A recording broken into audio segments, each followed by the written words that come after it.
It's about 6:02, so we're going to call this meeting to order and ask Pam Shilley for a roll call, please. Certainly. Jackie Vincent. Here. Mark Kettle. Here. Chris Hannon. Here.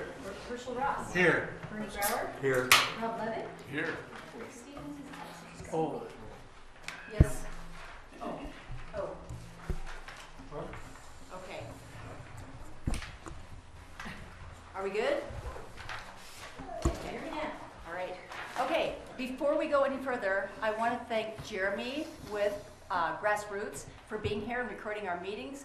We had a big gap there when our meetings were not recorded, and it wasn't nearly as much fun because we could actually misbehave, and now we can't again, so it's good. Thank you, Jeremy. Okay, the next item is a consent agenda, and I'll just read a little bit. We don't go through everything on the consent agenda, but the items on the consent agenda are actions that are more administrative and routine in nature. The town of Basalt uses resolutions to direct work and keep the town council informed on the projects being worked on by town staff. These resolutions on the consent agenda offer further direction and clarification, so they're not really decision items. So if there are no questions, is there a motion on the consent agenda? I've kind of forgotten what RREO is. Anybody? Request? Oh, RREO. Resource Recovery Economic Opportunity Grant. Or CDPHE. Yep. That might be one to spell out, right? I mean, Well, I approve a letter of support for that. I move approval of the consent agenda. Second. Okay, all in favor? Aye. Opposed? Great, thank you. Next item is council comments, reports, and disclosures. Oh, students. Students of the month. Oh, students of the month. Great, thank you. Okay, we're pleased to acknowledge the student citizens of the month from the Basalt Public Schools. The awards are based on the 6 pillars of character. And tonight's pillar of character is caring. And part of caring is being kind, being compassionate and showing that you care, expressing gratitude, forgiving others, and helping people in need. So what we're going to do is pass these out. Now everyone is here tonight, I guess. Do you want one? I'll pass. Rob? He can't speak. Can't speak Oh, you anyways. can speak. Okay. He can't speak. He's worse. He says he can't speak. But he actually said it. So I'm going to read everybody's name who is being awarded this month, and I know some aren't here, so if somebody could just wave me off if the child is not here, the student. Sahal Bartley Galindo. Sasa. Come on down.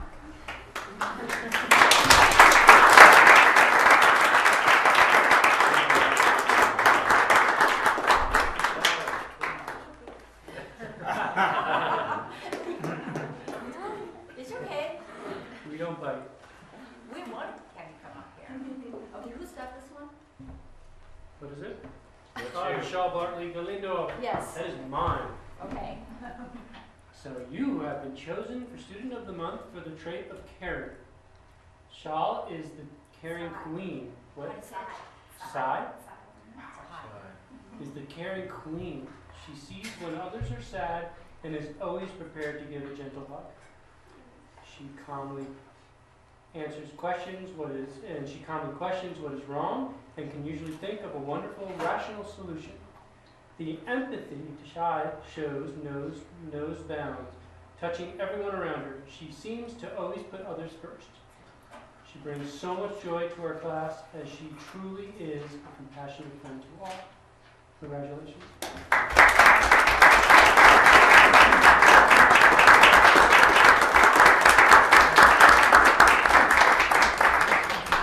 She really does not like being the center of attention. It's not her deal. That's not her bag. No, that's not her deal. The next student is Hugo Mancinas, and I have Hugo. Not here. Yes, here. Oh, he is Hi, here. Hugo.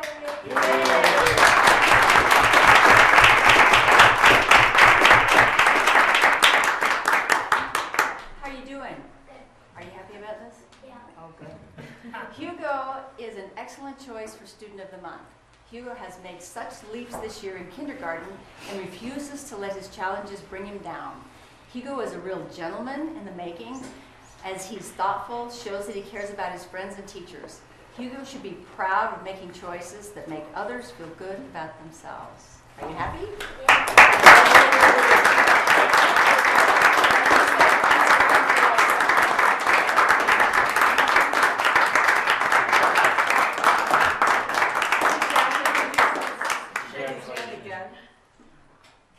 Congratulations. There you go. Good job. Is Ruth Ramirez here? Ruth Ramirez.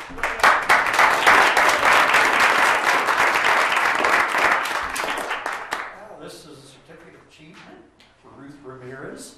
Ruth is always very helpful to staff and students at the Basalt Middle School. She is always there for people and is very caring in her actions toward others. We recognize her as a person who's shown a great amount of compassion to all students, and this helps make Basalt Middle School a very safe and creative place for all. Congratulations.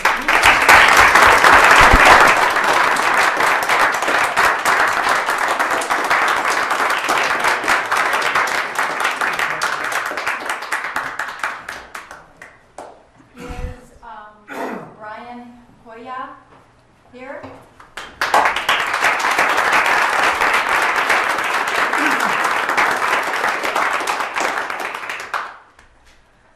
Brian is a student who models a very caring attitude at Basalt Middle School. He exemplifies this in his interactions with students, staff, and all those he encounters. He is a committed student and has family and friends, and his family and friends appreciate his caring approach to life. Congratulations.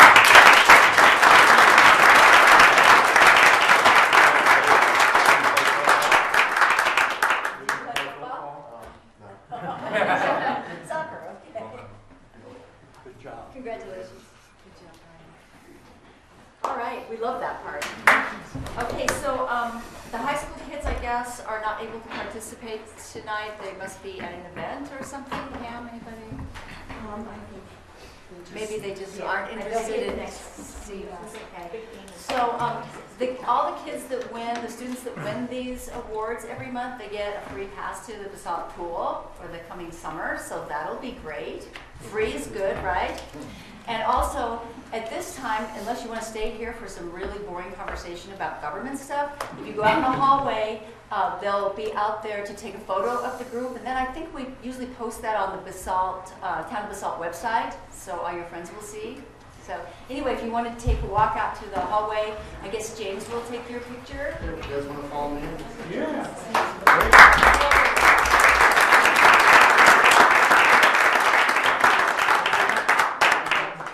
Okay, now, the next item is council comments, reports, and disclosures. Anybody have any encounters out there? I have one.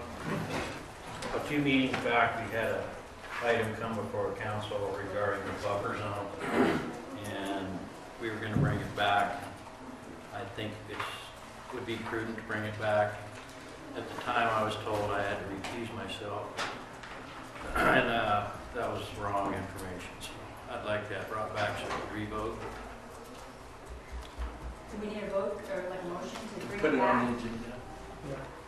I make the motion to put the buffer zones back on the agenda. Second. All in favor? Aye. Opposed? Anybody else? Council comments? I have two. Yes, sir. First of all, we attended the Joy of Music performance at the Grace Church on Friday night. And it's a lovely music performance by the school kids, a fundraiser for the music programs. And Grace Church was a great place to hold it, and we thank them for allowing us to use it. And the second one I have, I'm going to ask Grassroots for your help out there. This lovely picture of two folks was left in my mailbox at 70 River Oaks Lane, and I don't know who they are. It was obviously meant for somebody else. I've been to Lewis Lane, I've been to River Cove, there's no other 70. You didn't ask me. I asked your husband. He didn't know them. So please, if this is supposed to be someplace else, come find me and let's get it to the rightful owner. Yeah, clearly antique photos. Somebody is missing. Anybody else?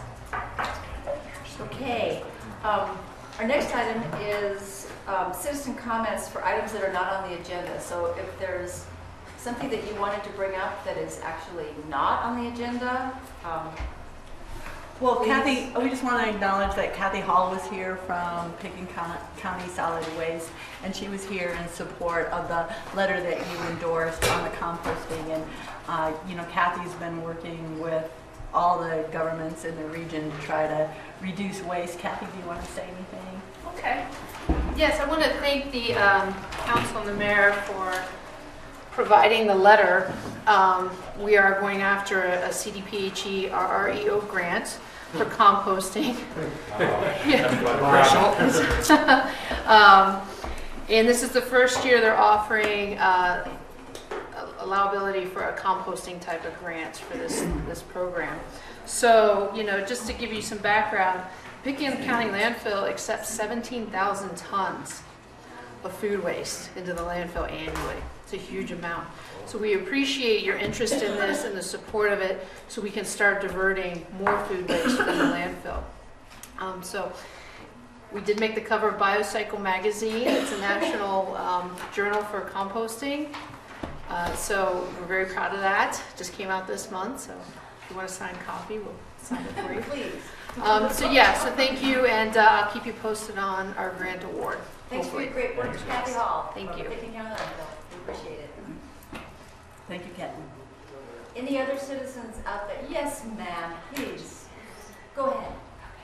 Do I need to come up? You don't, you can do whatever you like. Oh, okay. Bring her up. So, This, it's comments. pardon me? If you talk into the microphone, they can hear you on Okay. grassroots. Hello. Last year, the Basalt magazine upgraded and made more beautiful our magazine for Basalt, and we're now taking reservations for advertising. The advertising supports the magazine and supports Basalt. It's our community outreach magazine. So we're also looking for great photos, and we're looking for content, and the early bird deadline is Friday. If y'all have any questions about the magazine, I'm happy to answer. Yes, you're advertising for the advertising. It's very good. I'm advertising for the advertising, yes. I'm advertising for participation. Right. It's wonderful, and we really appreciate everybody who participates because it helps us to make the magazine will have a spine this time, so it's stepping up. And if even more. anybody's ever seen the Basalt Colorado magazine, people keep it around all year long and use it constantly. Visitors and people who live here alike. It's a great tool for all of us. They do, and now because we're going to be online at the official, the state official visitors guide, which will have well over 1 million reach in terms of 500,000 there, and online an additional 1 million or so. Basalt will have much more exposure, and this is up and down the valley. So, great. Thank you for the moment. Yes. Okay, any other just citizens for comments that are on the agenda? Okay, we also have a couple of presentations tonight. One is a youth zone update, and thanks, and it's Carrie Cheney is here to present. Hi, Carrie. Hi. Thanks for coming in. So I'm Carrie Cheney. I'm the clinical supervisor at Youth Zone. I've worked there for about 14 years, and I'm just standing in for Robin Tolan tonight. And our numbers from Basalt and Elgin area are the same as they were last year. We're about 47 clients, which represents about 5% of our total client base. Our success rate is 90% for kids not to repeat another offense, which is really high when you look at municipal courts. And we're getting more direct referrals from law enforcement in the schools, which is what we really want. Our cost per client is about $1,200 for 6 months of services. And if you compare that to a youth staying in the system and being sent to a detention center eventually for higher level crimes, it costs the taxpayer $26,000 for 6 months. It's very expensive to send a kid to detention. So we appreciate your funding, and we appreciate your trust with your kids in Basalt. So thank you.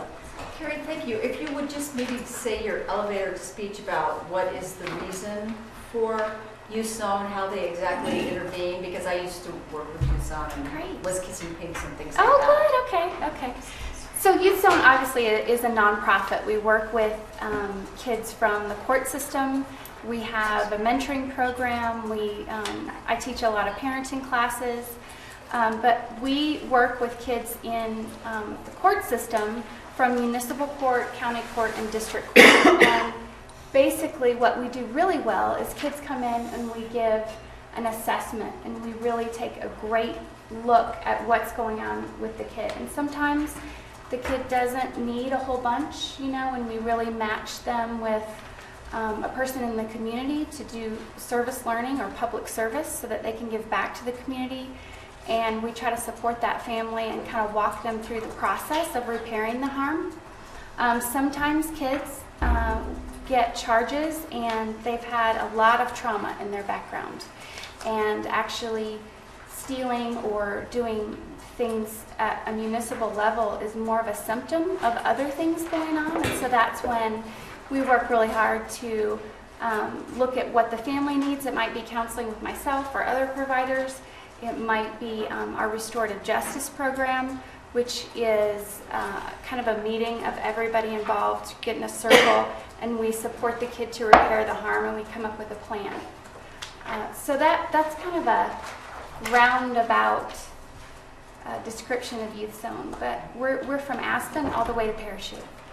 And it's a really great organization. And what the gist I got from it when I worked with Youth Zone is if a kid enters the system for, say, shoplifting or something, there didn't used to be an alternative to the system. And Right. now Youth Zone is on almost everybody's radar.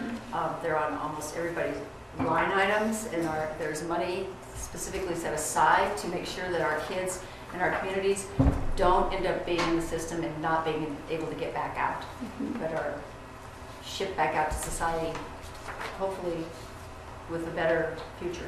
Yes. Anyway, thanks. Sure, thank you. Okay, our next presenters are RAFTA, Roy Fork, and I have a multitude of RAFTA aides. And I think, Dan, what's your call? Do we power up the PowerPoint or we try it without it? I think I've heard that PowerPoints are Not popular. not popular with this But it might be helpful to power it up just to have it for reference. But, You aren't planning on going through that?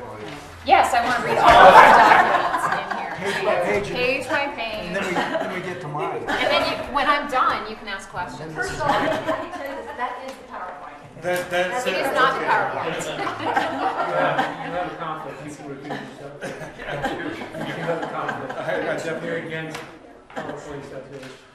I think I know just about everybody on the council from one time or another. I'm Dan Blankenship, the CEO of RAFTA. This is Angela Kincaid, who is in the facilities department and the assistant director of facilities operation and project management. And she's been tasked with the responsibility of updating the corridor comprehensive plan and also updating the access control plan, which is one of the components of the comprehensive plan. Another component is the recreational trails plan, which is being worked on right now in conjunction with Pickens County. So I'll turn over the lead of this discussion, which is what we were hoping it might be. If you've read your staff's agenda item, I think there's a great summary of what we're trying to do with the access control plan. Also, a copy of the PowerPoint was in there. But we don't want to waste too much time with the presentation. If you just have questions or concerns that you would like to ask, or if you would like us to give you a bit of a presentation, we can do that as well. Or we can read you the book. Well, I would love for people who have not been involved in the corridor and RAFTA and RAFRA for 100 years, just to have a little bit of, the state obligations and federal obligations and what this ensures for our community in the corridor. Okay. Which is kind of actually Susan's. Do you want me to do it, or you want to? It's up to you. We both know it backwards and forwards. Right. Well, Herschel, I think, was a member of the County Commissioners up in Pitkin County at the time when Reed Howie, who was the county manager, began the effort to create the Roaring Fork Railroad Holding Authority. And he worked with all the local governments in the region, including Garfield County, Glenwood Springs, Carbondale, Eagle County, Town of Basalt, Snowmass Village, City of Aspen, and Pitkin County. So there were 8 constituent governments that formed the Roaring Fork Railroad Holding Authority. And the express purpose of RAFRA, as it was called, was to attempt to acquire the Rio Grande Railroad corridor and preserve it for future mass transportation purposes, and in the interim, create a recreational trail. And so RAFRA was created in 1993, I believe. There was an intergovernmental agreement that created the organization. And then in 1996, there became an opportunity to purchase the corridor because the Southern Pacific was going to merge with the Union Pacific, and there was a possibility they were going to abandon this Rio Grande right-of-way. So Tom Newland, who perhaps many of you people know, was the assistant county manager, and he was tasked with obtaining all of the funding that was going to be required to purchase the corridor, which had a price tag of about $8.5 million. And so he worked out a funding plan which involved a contribution from CDOT of about $3 million, and Great Outdoors Colorado of $2 million, Pitkin County Open Space and Trails of $500,000, and then the 8 jurisdictions kicked in the balance of about $3 million. And then they entered into an intergovernmental agreement in 1997 to purchase the corridor. And as part of that agreement, they had some specific uses that were pre-approved for crossings of the corridor in various jurisdictions and so forth. And they delegated the responsibility for managing the corridor and protecting it and preserving it for future generations for mass transit purposes and for the recreational trail to the Roaring Fork Railroad Holding Authority. So after that, the GOCO funding came with a lot of strings. The CDOT funding came with a lot of strings. The GOCO funding came with a conservation easement that applied to the entire corridor, which people felt was too restrictive because it was going to perhaps interfere with our ability to get federal funding to build some type of mass transit system on the corridor. So negotiations happened with GOCO, and then they entered into another agreement in 2001, which basically extinguished the conservation easement and put in place 9 corridor conservation covenant areas that represent about 50% of the corridor's acreage. And with the GOCO funding, which was reduced from $2 million to $1.5 when the easement was extinguished, came a lot of strings about what you could do and what you couldn't do on the corridor. It pertained to trying to minimize new crossings and make sure that nothing was done on the corridor that would jeopardize the ability to realize the vision of future mass transit, or that would compromise the conservation values that Great Outdoors Colorado was investing in. So that agreement was entered into by RAFRA, and part of one of the major provisions of that agreement was that RAFRA would develop a comprehensive plan. This is just, I burned out our printer on the actual plan because it had a bunch of attachments and documents to it. Literally, I did that. And so the GOCO agreement basically said that this comprehensive plan had to spell out all of the uses that were going to occur on the corridor, all of the approved uses that pertain to crossings and projects that the various jurisdictions that were members of RAFRA had proposed. And so that was done in 2000, basically. And that had to be approved by GOCO. And part of the stipulation of this agreement also was that in 2000, every 5 years, you have to update the comprehensive plan. And if there are going to be new uses of the corridor, those have to be proposed, put into the plan, and then approved by GOCO. So we updated the plan in 2005. And I believe we submitted to the GOCO, but I haven't been able to really get the documentation of that. And there was a little bit of a shift from the original plan to the new plan because the original plan was done at a time when it seemed like a commuter rail system for the valley was imminent. And so there was a lot of focus on rail. But by 2005, the momentum for a regional rail plan had somewhat tapered off. And so this focused more on the trail instead of the rail. But there were still provisions in here that said that nothing could be done on the corridor that would compromise the purposes for which it was acquired, which had to do with reactivation of freight rail or an eventual commuter rail system or a region-wide recreational trail. So we were supposed to update this in 2010 in order to be in compliance with the GOCO agreement. However, because we were kind of ramping up to do BRT, we got really distracted for about 5 years implementing the region's BRT system. And so we've just started in the last year beginning to update the corridor comprehensive plan and the access control plan. And we need to do that to be in compliance with these GOCO agreements. But also, it's important for us to update these policies so that they really reflect the necessity of preserving and protecting the corridor. Because in addition to all of these agreements that we had, in 1998, the corridor was rail banked. Now that's the same as a kind of a rails to trails type program. So in essence, you apply to the Surface Transportation Board for a notice of interim trail use. And if granted, what that does is it gives you all the rights and privileges and responsibilities of an active rail system, but you don't have to provide freight service on it. And you can convert it to a recreational trail on a yearly basis with the provision, though, that you can't do anything that's going to preclude the reactivation of freight rail service at some point in the future, because that's the mechanism that preserves it.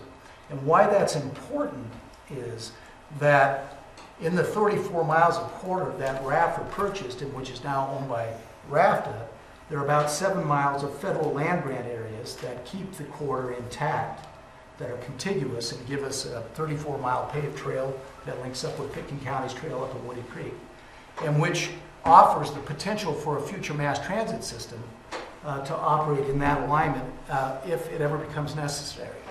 And if the corridor is determined to be abandoned by the Surface Transportation Board because some adjacent property owner along the line says, well, we really don't think that it is ever going to be reactivated. Freight rail is never coming back.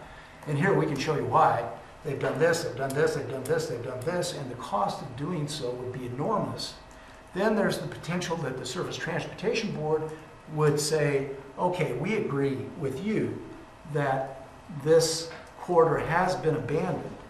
And if they determined that it was abandoned, those federal land grant areas, as determined by the Supreme Court in 2013, would revert to the adjacent property owners or people that owned the underlying property.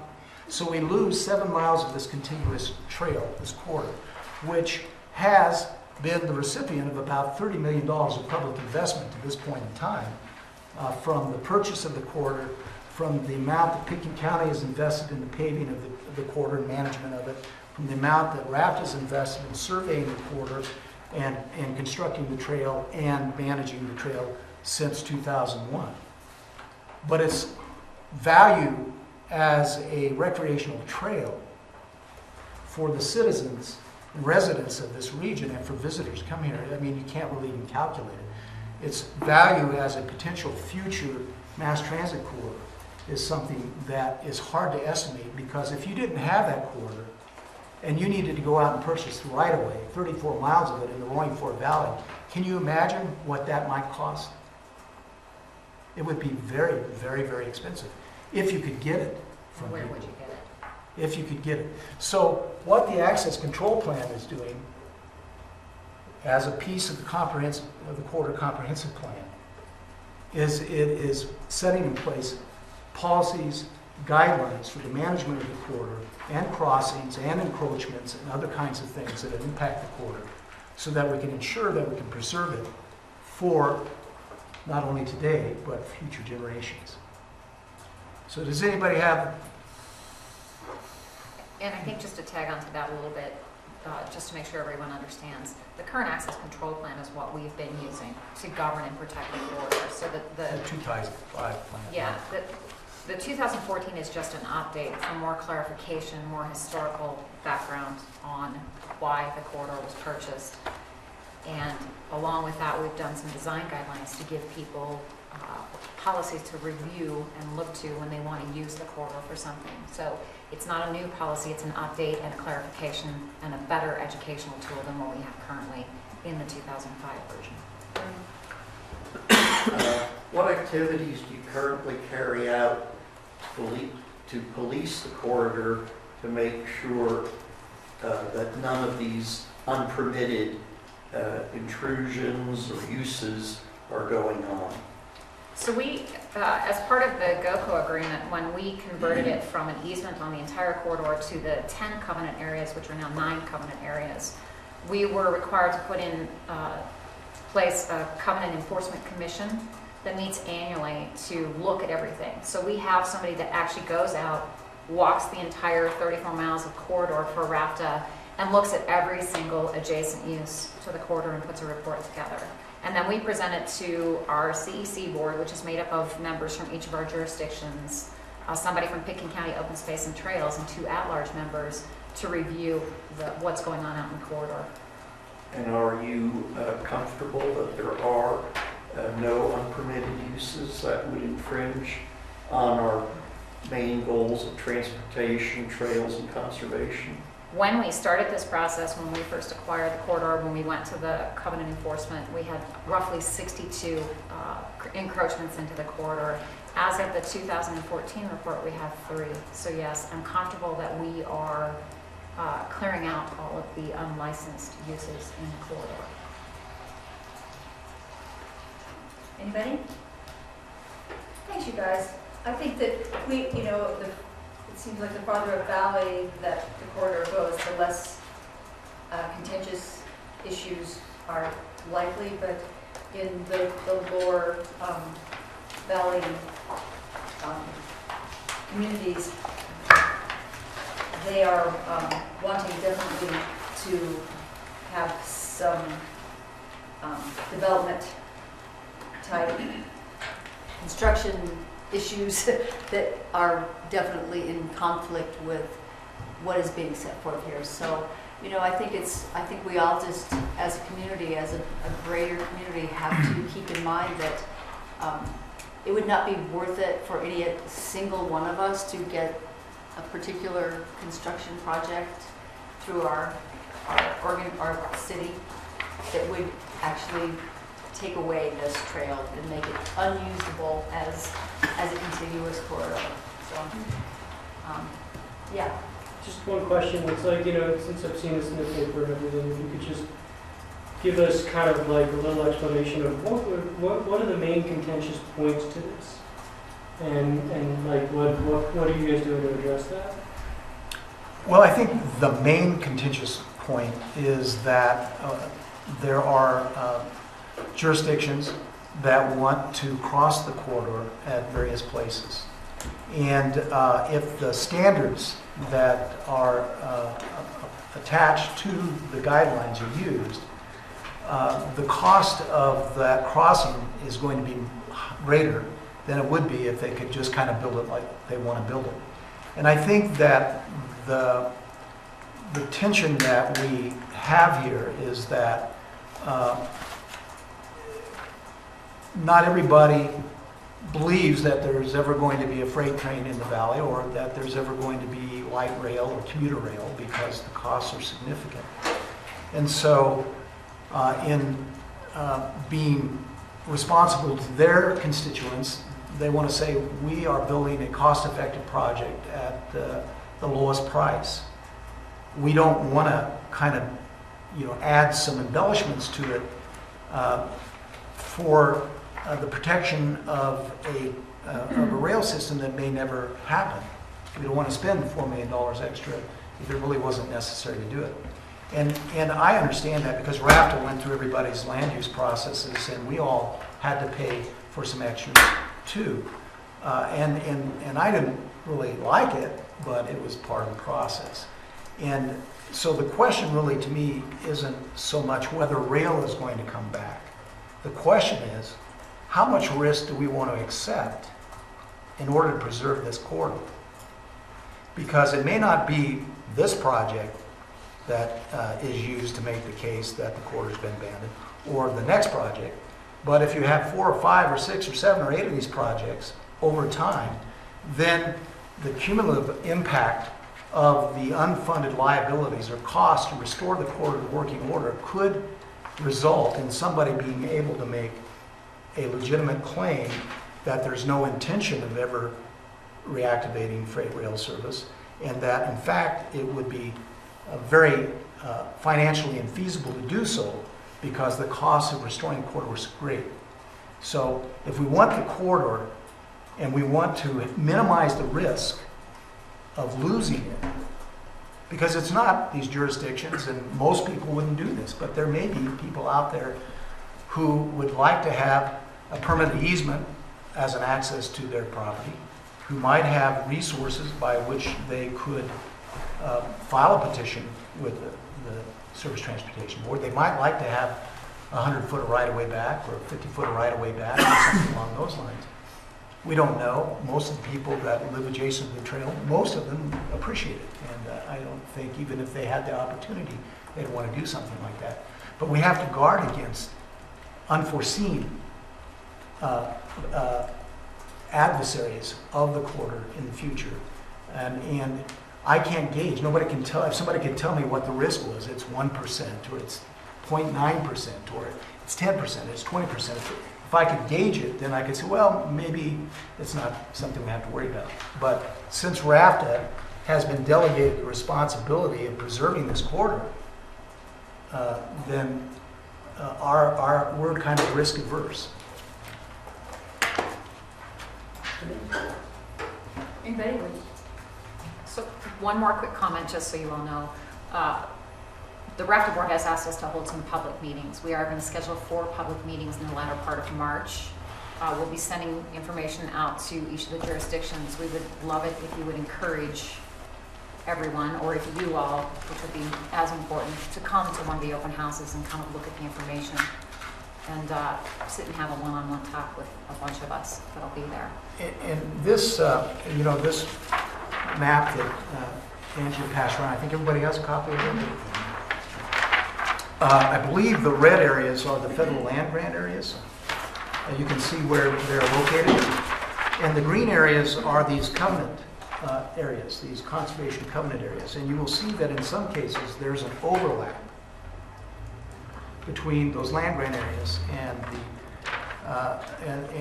the conservation covenant areas. GOCO has the capability, if we lose these covenant areas or do things that jeopardize them, to terminate this agreement that we have with them and require us to repay the $1.5 million that we received from them as an investment in the corridor. And then they would charge over 17 or 18 years the equivalent amount of what they could have earned on that $1.5 million had they invested it. I don't know what that is, but it sounds like a big number to me. And so it's not just, the corridor would be a huge loss to lose those areas, but there are some financial implications too. So we really appreciate your time. If you have other questions, feel free to call me or Angela or send us an email. So you can go online, www.rafta.com, under the Trails tab, and you can leave comments. A copy of the access control plan and the design guidelines are out there. We're looking for comments. We will make modifications to this plan based on the input and feedback that we're getting, to the extent we're able to do so, to make it more workable for people. Thank you so much for coming down here. And I thought we had these maps so you could show us where your house was. That's in a whole different river valley. It's down here. Thanks, guys. You know where DeBeck is? I live in a double wide down by here. Do you need some help with that book getting it No, out? I carried it everywhere I go now. All right. Maybe you can just get it all put onto your phone. Okay, thanks, guys. We don't have any second readings of ordinances this evening, however, we do have resolutions. The first one is Resolution 5, Series of 2015. Resolution of the Town of Basalt adopting the 2015 work plan. Mike Scanlon. So this is a culmination of about 2 months worth of work in which we started with department heads, the mayor's cabinet, the town council, making sure that we've identified all of the important priorities. I had one comment from the council member related to Skill Mountain, and we're going to put it on the post agenda to put into their CIP. I'm sorry, we're going to put it on the Post, have them work on it, and put it in the CIP, and then just start figuring out how to do it. So this is the resolution that establishes it. If you go to the town manager's links on the town's website, we actually have the 2013 work plan out there in terms of what we accomplished, and the 2014 work plan in terms of what was accomplished. And so we'll just add this to the list. Any questions or comments on this work plan? Looks good to me. I just have one. You know, I think Rick brought this up, and since Rick's not here, I'll just bring it up. We did a lot of work on this. A lot of this was in writing. I remember we did a survey amongst ourselves, and like a couple of us messed up on our rankings and got the exact opposite of what we meant. So I guess my one question would be, I would really like to just call these 12 priorities and not necessarily have them prioritized, assuming that that's really number 1 and number 12 is really the last priority, but rather that they're just our priorities, because we never really talked about this. It was just something done, submitted in a survey format, and it doesn't make me real comfortable. That's okay with everybody. Yep, we can do that. But we gotta have some priorities, though. Well, then I think we should have a work session to talk about it. Okay. If you look at the work plan, they're just rolled into the 5 categories, and it's not 1, 2, 3, or 4 within the 5 categories. They're just rolled. I didn't think it actually was, but it looks as if. Yep. So, anybody else on work plan? I have no objection to making it clear, maybe a footnote, that these are all our priorities, or if people want to have a work session, I'm okay either way. These are all the key things that we did talk about, so. But I think some are more important than others. Well, I'm perfectly agreeable to meeting and trying to write them if that's the way people want to go. Is that the way, what's your pleasure? Okay. I mean, if you want to get to the top 12 and rank the top 12, then we should have a discussion about that. Okay. Yeah, because if you want, I agree that if you did the top 12 priorities, they're there, but which one's more important is not. And so I agree with Chadley that if you want to just put them in alphabetical order as the top 12 priorities, that works, but I also agree if more others feel that we should have a conversation, which is. I mean, I'll just tell you where I fall out of this. I think if the numbers are off, what ends up happening is that Mike's going to get all of these done. And if things float to the top because of us, then they do. But, so I don't necessarily care if we have a work session about it, because I know that they do fall out into different categories. But if there's, I guess I will just ask, how many people want to have a work session to prioritize these? Well, I do, because there's too much stuff here to get done in 2015. Anybody else? Mike, do you think we need to have a work session to prioritize these? You can.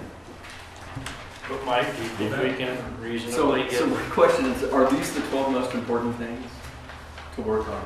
Probably. But we You know voted. what? I was happy with the process. Is that where it came from? Yeah. I was happy with the process. Because some of these will last, and they'll last forever. I mean, and net zero downtown isn't a 1-year project, that's a 10-year project. Sure. But I And guess what- improve citizen communications, that would be something you would do you would always be trying to improve. True. So they look like things that can carry over and you can continue to work. I'm okay, whatever. I mean, to me, it's like, do your top priorities. Don't call it the top 12. I think it's just the top priorities. Right. Put them not in alphabetical, just put them in alphabetical order. And, you know, honestly, because I don't want to sit here and try to like figure out which one is more important than the other. If you really have a work plan set up to deal with these top 12 priorities, these top priorities, and I think you do, I'm okay with that. Yeah. Because Activate Public Arts Commission would be number one. Oh, because it really is not. Yeah. But that's the thing is like, to me, it's like, to me, it's just, there should be number 1 and number 12. It should be, these are your priorities for the town for 2015. Here's the work plan. I'm sorry, we're going to make it happen. What about this idea? What if we, and maybe this already happens and I just have slept through this, but what if we quarterly just come back and look at this instead of once a year and say, what are we knocking off? Is this, do we want to spend more energy on this instead of what we are spending energy on? And kind of have a, bring it back to us, instead of just like putting it on the shelf until January, whatever the next year is. We can I do know that. what the next year. Would that work for you, or? Okay. Yeah. That would make I me did a feel better than spreadsheet. just leaving it. Yeah, if we could do a spreadsheet and see how we're doing on the progress of all of them. Yeah. I mean, really, truly, I don't think it would take a huge work session to, it's just kind of a council update. Right. Okay, that works. So, did we have a motion on this? I can't remember. I'll make the motion. Let's see. The,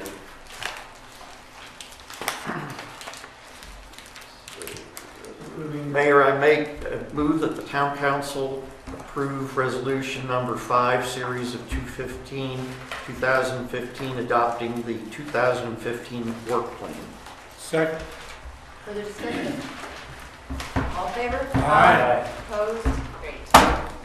Resolution 7B is number 06, series of 2015, a resolution of the town directing staff to prepare the municipal water efficiency plan for public comment.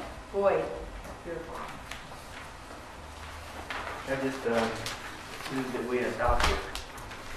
It's in your packet. I can read it if you want me to. Just give us a synopsis, a quick one. Well, it's basically what Mark Fuller presented at our last meeting when talking about the regional water plan.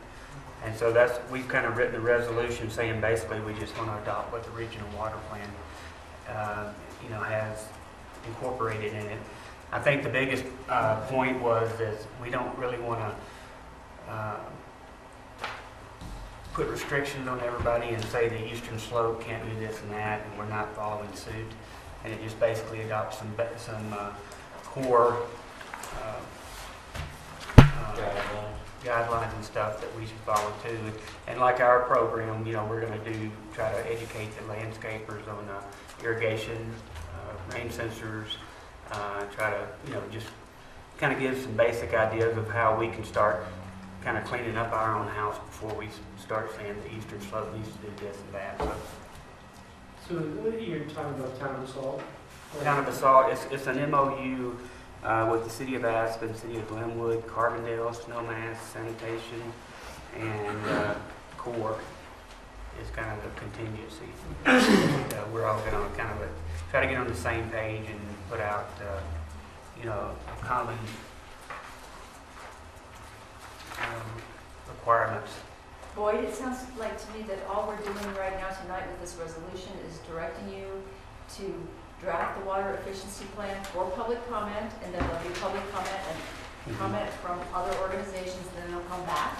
Right. So, I'll make the motion. Yep, and we just want to put it out there and with some ideas of what we want to do. Make a motion to adopt resolution number 6. Second. further discussion, all in favor? Aye. Opposed? Thanks, Boyd. Okay. First readings. The first reading of ordinance number 4, series of 2015, an ordinance of the town approving amendments to Basalt Municipal Code Section 16-31, supplemental requirements for the R4 Mixed Density Residential District. Town of Basalt. James. Thank you. It is consideration of an ordinance on first reading that would approve of amendments to the R4 Mixed Density Residential Zone District. As background, the Basalt Affordable Community Housing Committee, BAC, has been looking at a series of sites in town for the potential to develop attainable housing. And they've established a map that we have on the wall here. Looks like the Raptor map.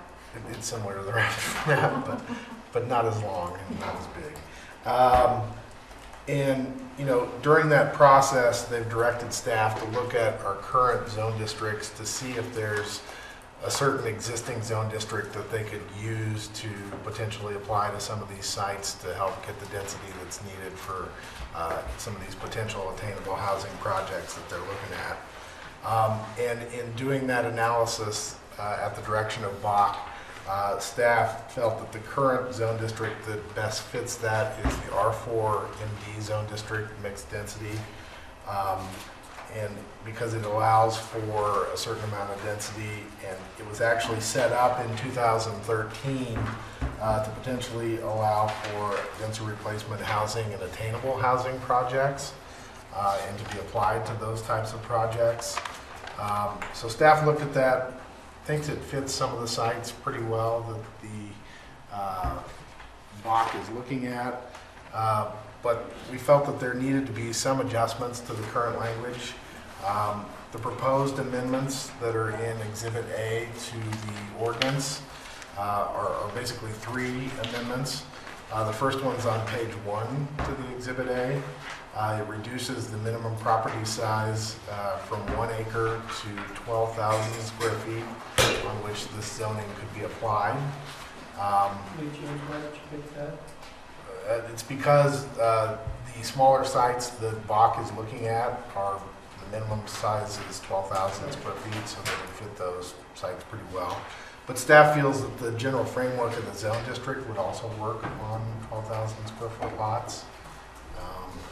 But yeah, they are the smallest properties that BAC is looking at. The second amendment that's proposed in there is on page 5 of Exhibit A to your ordinance. Would amend the side and rear yard setbacks in the zone district to require that development meet the required setback of the adjoining property if it's zoned something other than R4MD. BAC and P&Z and staff felt that this kind of internalized the impacts to a certain extent, because if the neighboring property had a more significant setback than what's required in the R4MD zone district, it would make it match that setback, departure setback. That was a good idea. And then the third amendment that we have in there is on page 7 and 8 of Exhibit A. I would change the parking requirements to reduce them slightly for 3-bedroom units. We've heard through kind of the initial feedback on our housing needs assessment that is going to be completed here soon. The gap in the attainable housing that the town has at this point is in those larger kind of 2- and 3-bedroom units. Specifically because we've got several projects that we expect a lot of 1-bedroom units to come out of. And the parking has kind of been the impediment to getting some of those larger units. And so we proposed to reduce it for 3-bedroom units from 2.5 spaces to 2 spaces.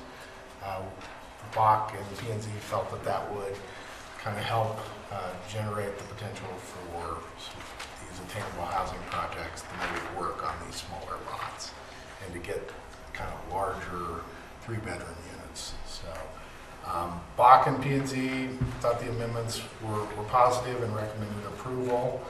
So tonight staff would suggest taking public comment, even though it's not a public hearing this evening, and then having council discussion. And if you're comfortable, you could adopt them on first reading instead of public hearing.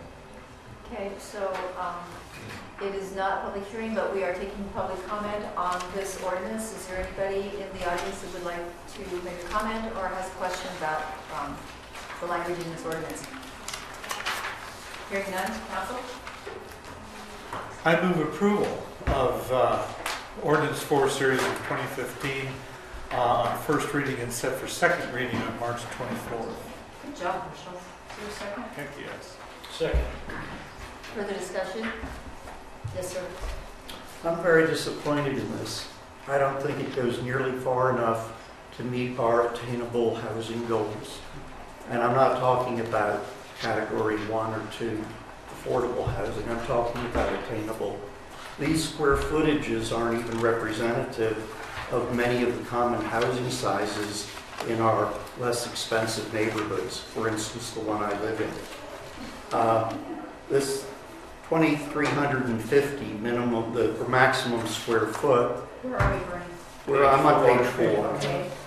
Table 1. Okay. Table 1, page 4.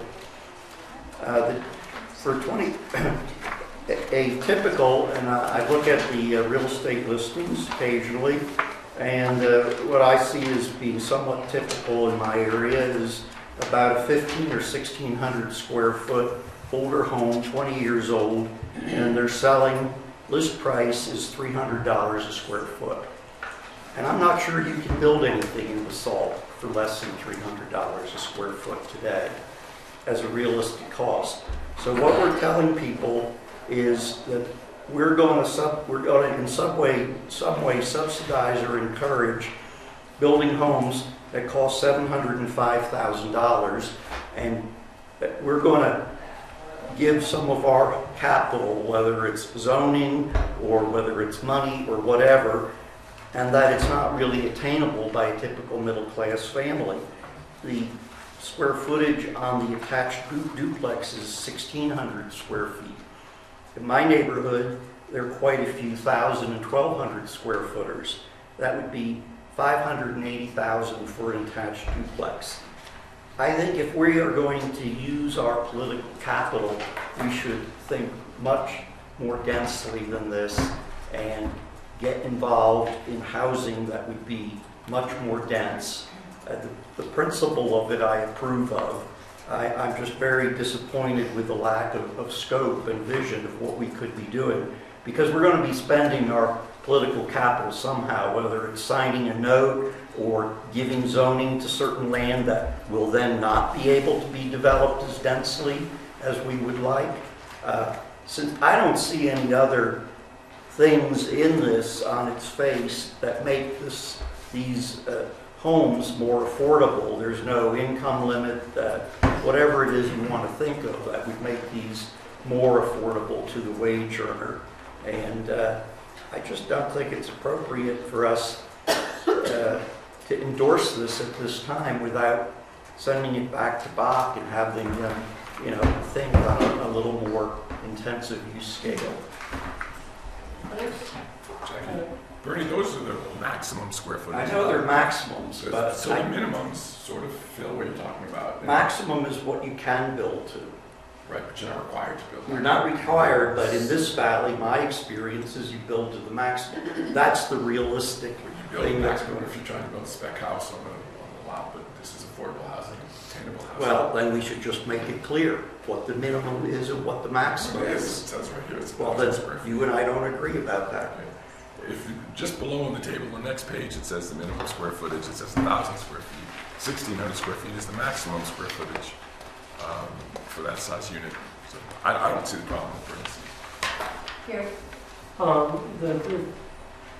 The thing here is this is not setting category limits or anything else. No, the affordable housing applies to a subdivision that you rezone to this. It's just another overlay. So this isn't trying to set income limits or asset limits at all. Right, so. And the only thing we're changing is the red. We're not creating the district. We created the district like a year ago, was it, when we did it? Yeah. And so the only thing that we're planning on changing is these small tweaks in red. What was the purpose of creating the district in the first place? Well, it was really to create a more dense district that encouraged attainable housing that wasn't necessarily deed restricted. That was kind of, we were seeing in, for example, if you remember the original Stotts Mill with the very small lots, Bertie, you remember that from P&Z, that they were kind of designed to be attainable. They weren't necessarily affordable, but they were kind of trying to get into that range. And then we were looking, you know, the district was really created initially because we had Stotts Mill, we were started looking at replacement housing opportunities, and so we wanted to create a zone district that was more in tune for what we were seeing for replacement housing strategies. And then we started strategizing, for example, in Southside, with some properties in Southside and laying out different opportunities. So we created that zone district kind of match what we were seeing kind of design-wise. So to Bernie's point, if this doesn't necessarily set category limits, you know, Bernie does have a point about the fact that if somebody builds to 2,350 square feet, you're not necessarily getting attainable housing if there's not a category limit placed upon it. So that's why I'm trying to understand, if you're putting, is there going to be, you know, when we look at this, are there going to be category limits or MRO placed on this? Or is somebody able to come in and say, hey, I'm just creating an attainable housing community and I want to go under the zoning and I'm going to create 2,350 square feet? Well, there'd be two paths really. You know, one path is just a private developer wants to use this, then he still has to be subject to the town's affordable housing program, so he's not exempt from that. You know, the other program is like what Bach is talking about. So they've got some different ideas about some of the properties there where you're looking at more of a partnership, and you may or may not be deed restricting the additional pieces of it to make it work. And actually, the P&Z and Bach did have some discussion about square footages, and it was kind of a different discussion. Their discussion was, some of them thought that we should actually increase those sizes to make them more livable. I will mention that those square footages that you have there for maximums do include the garage, so it doesn't exempt the garage like you typically have in the town code. Yeah. I mean, my biggest concern is what Bernie's is if a developer comes in and says, hey, I'm going to, you know, I got this lot, I'm going to build 2,350 square foot homes, and I get extra density because of it. If we don't put some type of cap on that, like income cap or something like that, you're building 2,350 square foot, you know, full market value homes.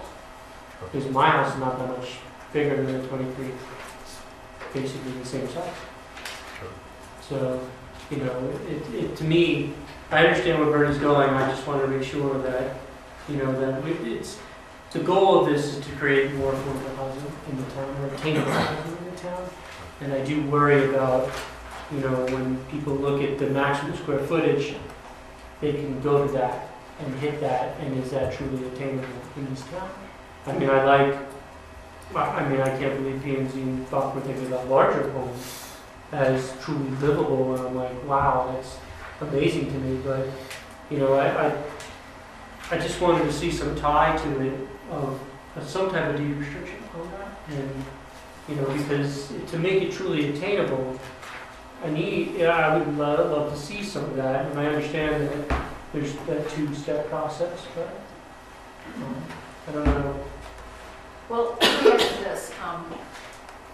I don't know how much we want to flip these things back and forth to Bob, but I actually sort of get what Bernie's saying, because even if your goal was just density, and it wasn't even attainability, that makes it harder to get more density of population, for sure.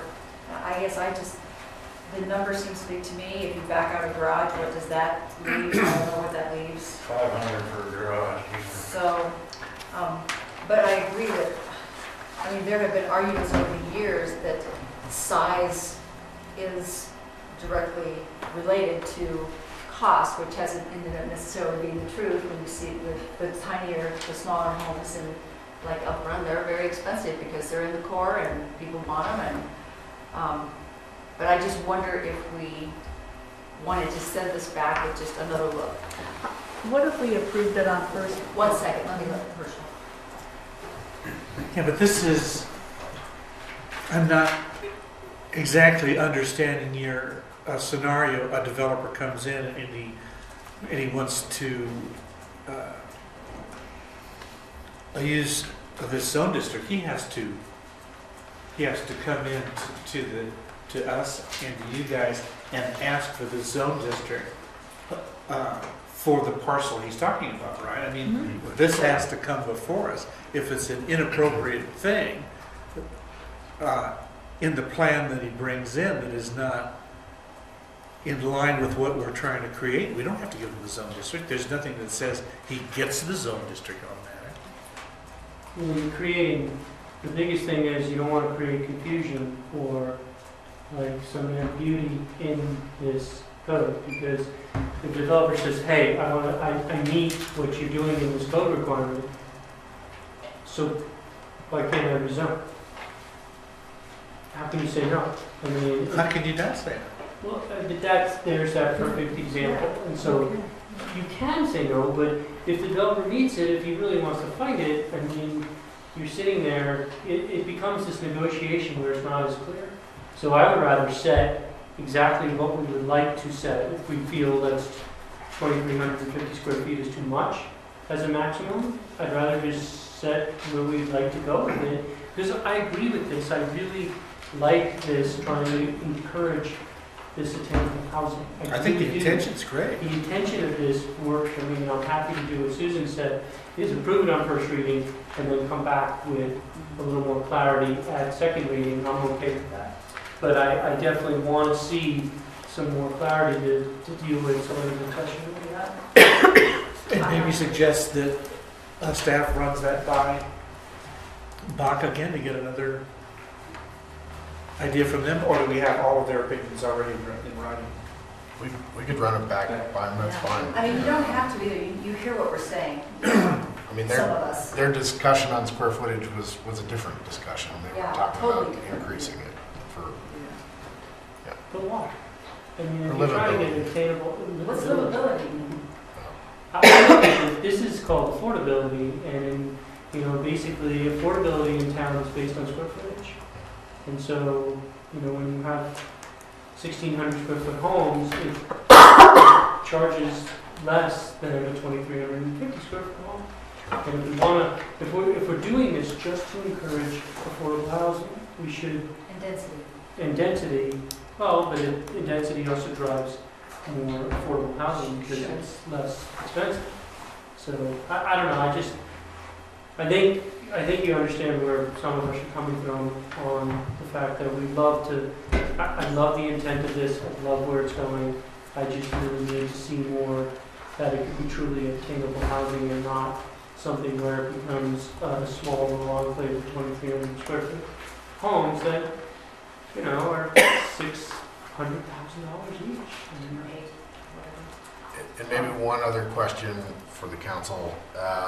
The 3 bedrooms or the 2,350 that's in here, the 2 bedroom and 1 bedroom are smaller, 1,200 and 800. Those basically line up with the category guidelines that the town has. Is there a feeling that those are too large as well that we need to look at? What's the category guidelines for 3 bedroom? The 3 bedroom, you're probably looking more around the 1,600 mark. James, I suggest you back out the garage or 500 square feet of a garage, because I think if you're making those kind of comparisons, Yeah. you have to go out the garage. And we're counting everything, so you're not discounting the storage or anything. It's just everything counts. But then they don't have to create a garage. And they get 2,350 square feet. I mean, that's. No, I'm calling it 1,850 is the maximum if you take out a 500 square foot garage. Well, that totally changes. But that's what we're talking about. A 2-car garage is 500 No, square feet. but somebody can say, I don't want a garage, I just want 2,350. Oh, okay. It definitely makes sense there. Yeah, we can tweak it that way. Yeah. That'd be I good. like that. I mean, to me, it's bringing it down in size totally answers my affordable attainability issue. I think following the category would be Yeah. more Okay. beneficial. Ms. Bird, is this some of this for me? Well, I just want to make it clear to Bob that their basic approach, I applaud. I think is a good, that what they've done here is a good first step. And I am really interested in attainable housing on a free market basis. I am not I think we as a city can and should be doing things at the lower levels, which we are involved in. What we are not doing is putting out attainable housing for an average middle-class working family. And I don't see how you can call these size limits attainable by a middle-class family. So if we're going to do things like lower the number of parking spaces, these are political concessions. I'm just saying I think we should get more bang for our buck and make the maximum considerably lower so we get more density. I'm just saying do more of a good thing. And I'm saying I want to make this work in the free market, and commonsensically, with a building cost of $300 to $400 a square foot, I don't see how you make it work unless you reduce the maximum size. Okay, let's just run by staff. Mhm. What is it that, I mean, it seems like we're kind of on the same page about at least getting clarification on what the size of the structure is. Yeah. What is it that we're sending you to do? Well, we're set to approve it on first reading, and then we're going to review the language that's here. The direction is to take off the garage as part of, and just have that as a separate item, put the square footages, look how they compare to the category units. Yeah. And I think that we'll fly it by Bach or maybe a couple architects to get a good feeling about. Because that's what I the heard, but I just didn't want to send you on a wild goose. Okay, so we have a motion actually in a second. Do we need to change that, or are we good to go with staff just telling us how they're going to address this? Why don't they just do it and bring it back and Right, we'll but see we what don't we need to think. change our motion. I That's don't what I'm think saying. No, I don't think so. Okay, all in favor? Aye. Opposed? Thanks. Okay, first reading of ordinance number 5, series of 2015, an ordinance of the town establishing the Basalt Public Arts Commission as a formal advisory commission to the town council. Susan? Well, the town council already acknowledged that setting the Public Arts Commission, or PAC, was one of its top priorities in 2005. So this is the ordinance that establishes PAC. So we're recommending that the town council approve it on first reading and set the second reading and public hearing for the March 24th meeting. The ordinance sets out what the council is expecting PAC to do and what the organizational structure of PAC is. It will be a committee that is set up of up to 9 members, but the town council doesn't have to appoint all 9. And there's language about how the structure, other roles and structure of PAC. We have a number of people in the audience today that are here specifically to support PAC, the establishment of PAC. We have Lynn Mace representing the sign committee, and we have Kelly Offer, who's here from the Wiley, and we have Julie Marshall, who has the ability to represent 2 groups because she's on the Wiley board and she's also part of PCA. And I think there's some other members in the audience that are here to support PAC too, because I think that's why Nicosia is here. And I'm not sure about Eden, but I don't think anybody necessarily wanted to speak to the ordinance. We gave them a copy, made changes after we got comments back. So I'm not sure anybody here specifically wants to speak tonight, but they're here, I think, showing support for PAC. Do we have any questions or comments regarding the language of this right now? I think it seems pretty straightforward. It looks like you've done a lot of work on it, and with the groups as well. If somebody's comfortable. I would make a Yes, motion. sir. Madam Mayor, I move that the town council approve ordinance number 5, series of 2015, on first reading establishing the Basalt Public Arts Commission, PAC, as a formal advisory commission to the town council, and setting the public hearing and second reading for March 24, 2015. Second. Question, Mike. As the funder of this, what kind of budget are they going to start with? And what's the long-term plan? So we roll it into our 2016 budget. We have money that we set aside in 2015, the study that we're underway. One of the things that you see communities do that establish this is a 1% for art. So any type of project that gets built contribute 1% to that project to art. Any type of project that's built, I mean, development. Mhm. Correct. So it's one of the topics we're going to give them to talk about. Does that get voted on by us or by the public? By you. Just by us? Okay, and what's their budget for the first year? It's about 50,000. 5-0? Yeah, 5-0. Well, we had 100,000 for sign. And we got 100,000 for signs. Well, in our beautification and all that, so it just depends how that money gets divided out. What did we get 100,000 for? I didn't hear you. Signs, art. So we Oh, it's in that general category. Okay. Okay, anybody else? All in favor? Aye. Opposed? Great. Easy. Hallelujah. Easy peasy. Actually, that's it for our public meeting. Our next item is an executive session. I think, are we still doing that? Yeah.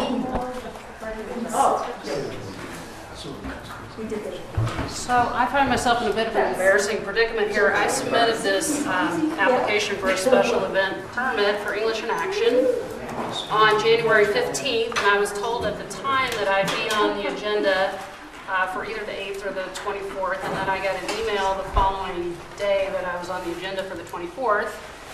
And I didn't do anything else except show up tonight, and I can see that I'm not on the agenda, and you guys probably don't have this in front of you. Actually, are you Chili? No. No, you're not Shirley. Very end of the agenda, the liquor licenses and permits that have been approved administratively. What item is that, 10C? And you'll note that the memo has been amended. I don't think I passed that out, and I apologize, it was on the website. I'm sorry, Eden. But that has been approved. So for the English in Action.